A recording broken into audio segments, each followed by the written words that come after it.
Hello guys, sorry it's been so long since we've got an episode been packed up, but we are back today for episode 10. It feels like it's taking quite a while to get to Bound for Glory, but hopefully now I'll get back on the grind, get these next 4 episodes out pre-Bound for Glory, and then we can get further into the road with Impact Wrestling, seeing that they've now already had Bound for Glory. But we'll get into our show here, 18 segments, 117 minutes. I think it's a good one. Sets up some good stuff for next week as well, so let's go. Okay, so Don Callis and Josh Matthews open up the show, same way they have previous weeks in a 49, but this week they're doing it over Eddie Edwards walking down to the ring, who will be calling out his Bound for Glory opponent tonight. Which is what he hyped up last week. We're in front of 235 people in the center stage arena. Eddie Edwards cuts a bit of a promo saying that he hasn't really been busy this last month in Impact Wrestling. But he knows who owns the face, he knows who's been making waves in Impact Wrestling. But before he can actually call anyone out, EC3's music hits, as you can see. And EC3 comes out, new TNA World Heavyweight Champion. He gets into the ring.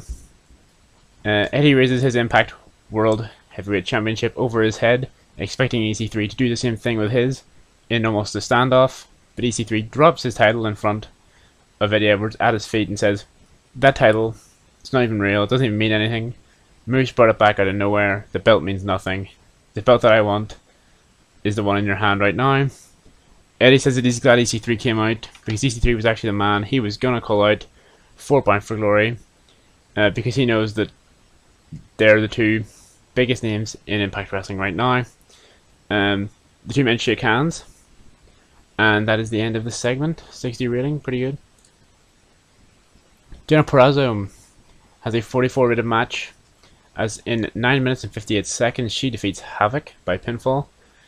Purrazzo got a 43, Havoc a 39. We needed to give Havoc that bump again. I wanted to see if she could hang with Deonna Purrazzo in a singles match after she had a good performance in the 6-man tag previously, or 6-woman tag. 47. After the match, Deonna Purrazzo is celebrating. Jordynne Grace comes out and begins to cut a promo on how she wants that one last match with Jordynne Grace in order to try and get back her Impact Knockouts Championship.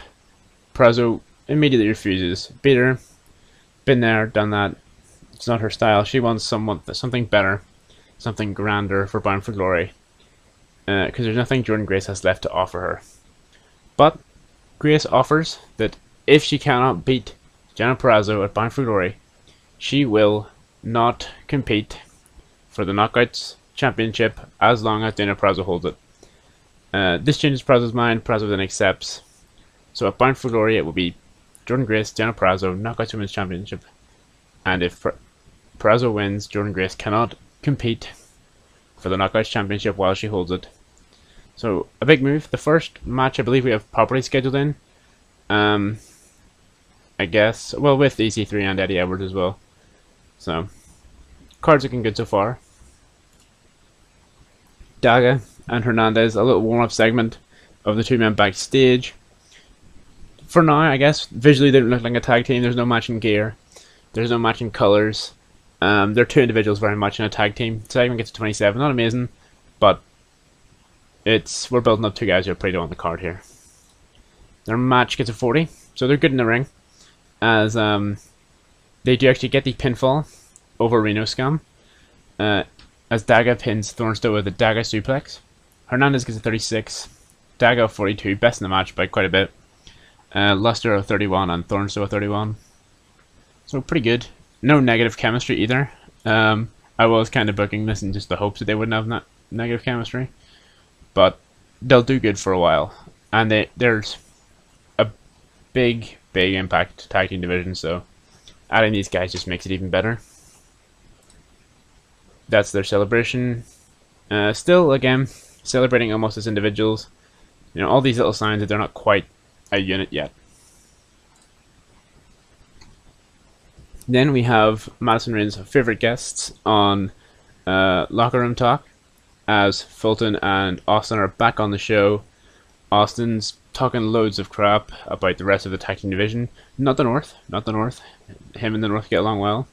You know, the Rascals, Good Brothers, Guns, Heath and Rhino maybe, just run through teams until the Good Brothers actually appear, and they go back and forth, mainly with Austin, until Doc challenges Madman Fulton, because everyone's talking about how there's no big man, nobody in the tag team division that can handle Madman Fulton, and Gallows believes that he is the one to do it. So that sets up their match for later on tonight. 51, Eric Young and Petey Williams in a very good match actually. EY gets a 49, PD a 41. Didn't actually expect this to be so good. But it's just a match to keep Eric on TV, keep him rolling over. And in the next segment, Eric Young, Swan, comes back. He says last week Eric Young said it was personal for him because Swan got hurt, and it is personal. And he wants a match with Eric Young at Bound for Glory. EY accepts. He says Swan doesn't want this, but if he's going to force his hand, if he's going to force him to break him again, he will. But on one condition. They're going to have, for the next 2 weeks, one man will go, and then the other one will go, and they will have a pick your poison match. Rich Swan will pick EY's opponent, EY will pick Rich Swan's opponent, and whichever man wins their match the fastest, or just wins their match in general, I guess, depending on the result, will pick the match stipulation for Bound for Glory. 41's a good rating for this segment. The feud's been pretty good. We are doing it different Impact. Impact obviously did it with the title. We don't have either man in the title picture right now, but we could maybe move them in after this feud. RVD replies to Sami Callihan. Previously, Sami Callihan had said things like RVD wasn't the man anymore, he wasn't what he used to be, he wasn't an icon, he had gone soft in his old age. RVD completely ignores it. There's probably a penis joke in there somewhere. But RVD says Sami Callihan and him aren't on the same level. They never have been, never will be. RVD the Hall of Fame and guy in multiple companies now. Sami Callihan is going to be lost to history. So RVD will not face Sami Callihan as long as he can avoid it. Next segment. Gallows does lose to Madman Fulton in almost 12 minutes after Ace Austin interferes, aiding Madman Fulton in getting his win. It was 51, 48 for Gallows, 42 for Fulton. We had to give Fulton a win here. We don't want to bury the Good Brothers or have them lose too much, but we did have Ace and Fulton lose to the Guns recently, so we need to try and keep them in the title picture for now. And this was our way of doing it, by getting them a win over the Good Brothers, just to keep all the tag teams tangled a little bit. 48, good segment again. I think this is going to be a very good Impact actually, depending on how our main event does. But the two tag teams brawl all the way to the back. I know this says they're backstage, but they brawl backstage and then are separated when they get there. So quick update on Explosion that we don't record. We ran a little segment between Susie and Taya Valkyrie with them having a match later. So Impact would have announced on their social medias that it would be Kelly Ray and Susie versus Taya and Rosemary. But tonight, Kelly Ray finds out that Susie has not shown up. She's not there, so she needs a replacement partner, and of course Tenille Dashwood will be the partner. The reason that there's no Susie is because she hasn't came here because of last week's issues with her, Ray, and Tenille. So Tenille agrees to step in place of Susie for tonight's match. 38's pretty good for these guys. The match gets a 43 again, good. We might not end up actually getting that good of a show. I think this on our main event, of course being the X Division title match, might not be amazing, but we'll see how it goes.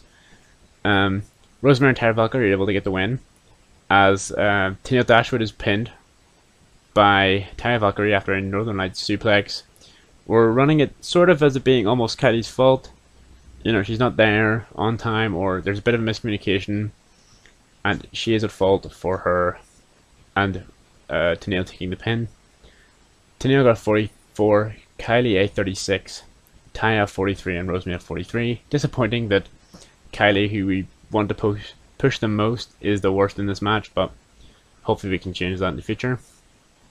So, after the match, Tina Dashwood will finally snap and take it out on Kylie Ray, and she'll start beating down Kylie Ray, only for Susie's music to hit and for her to return and save Kylie Ray from the hands of Tina Dashwood. Can we?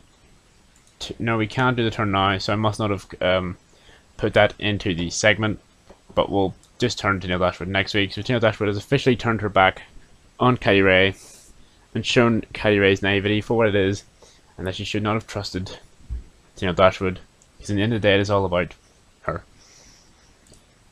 31. High package for TJP Chris Bey, the main event of tonight's show. Yes, ladies and gentlemen, Impact in 2020, we are main eventing with TJP and Chris Bey. Hopefully this goes well. I was going to try and get some kind of Eddie Edwards EC3 main event, like maybe them in a tag team, something like that, but we didn't get it this week. Maybe next week. But hopefully this match does well. Bey's very good, so we'll see how it goes. 44, not amazing. TJP was off of his game.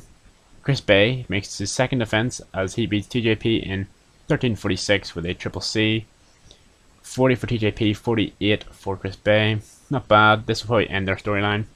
Obviously next week we're going to have a multi-man X Division #1 contenders match. Did anything else hold us back? Inconsistency in holding back. Low announcers experience. Oh, low heat. Oh, the heat literally dropped from that last segment because it was hot beforehand. But that's not a bad card. 50. So it's about what we're getting actually recently. Some good signs though along the card. We're gonna get Bey into something better now.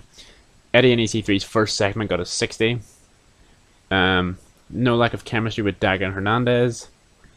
You know, there's always good ratings with EY and Swan, so I'm thinking that we're going to actually have a very, very good Bound for Glory. Thank you guys for checking out this episode. If there's any match you're particularly excited for Bound for Glory, let me know. And let me know your opinions on Impact's real life Bound for Glory. I'm about halfway through it now, but let me know what you guys thought of it down below. Cheers.